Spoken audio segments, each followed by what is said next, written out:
Gravitas, co-presented by Skoda. Kushak, choose what really matters.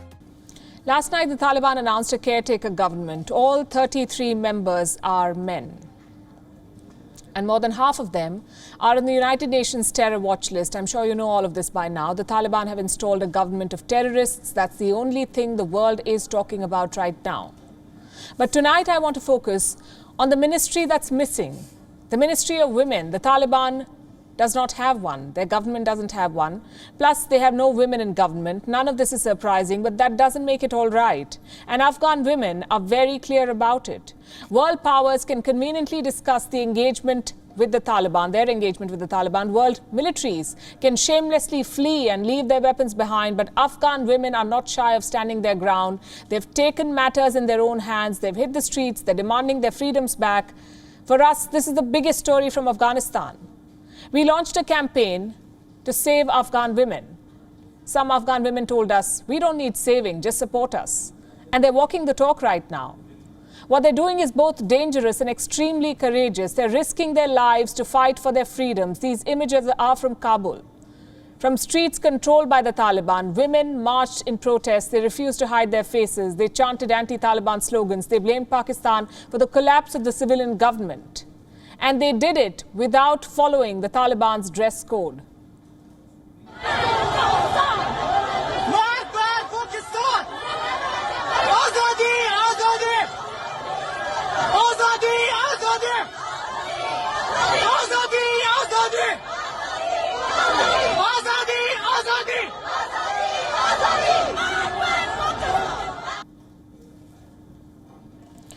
The Taliban tried to stop them, not once, not twice, but several times. The women did not relent. Just look at how they marched on when a Talib tried to stop some protesters at Kabul's Dasht-e-Barchi.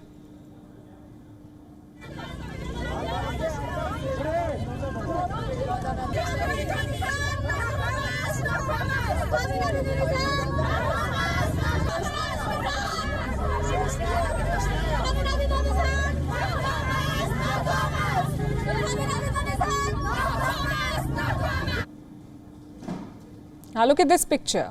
It's going viral. A Talib pointing a gun at a woman during a protest. She does not hide her face. She doesn't take off her sunglasses. The woman just stands there and stares right back. This is a powerful image. It sums up the rejection the Taliban face from Afghan women. Listen to some of them. Why are our women not included in the political issues? When they say that they are having talks and they are voting for the formation of the new government, there is no women anywhere in their voting campaign. Why they don't want to have a woman as a representative of all women in their voting and talks or to participate?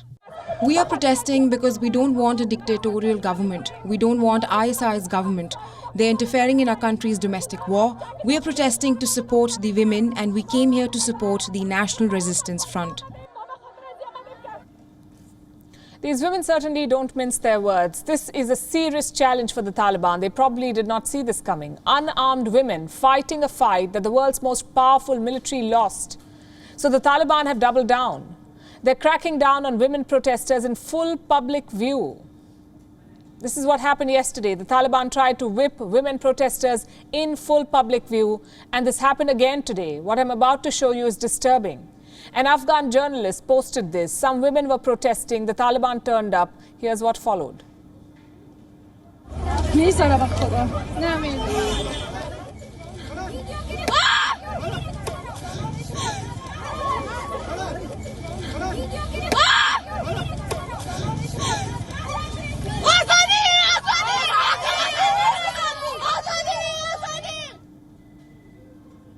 The Taliban don't want the women speaking out, and they don't want journalists giving them a voice. So here's what they do. Beat up the reporters who covered women's protests. See for yourself. So much for press freedom. Another sham promise that they made. The pictures we are showing you are disturbing. Look at what happened to journalists in Afghanistan.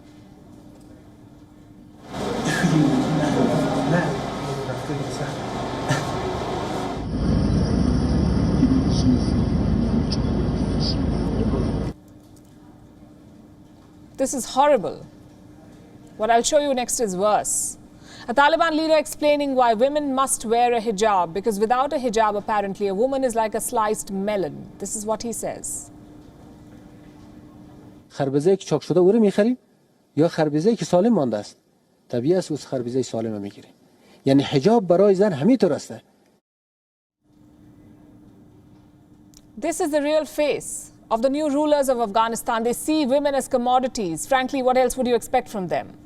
They have shown who they are for years. If the world still insists on exploring their 2.0 version, whose fault is it? WION is now available in your country. Download the app now and get all the news on the move. Gravitas, co-presented by Skoda. Kushak, choose what really matters.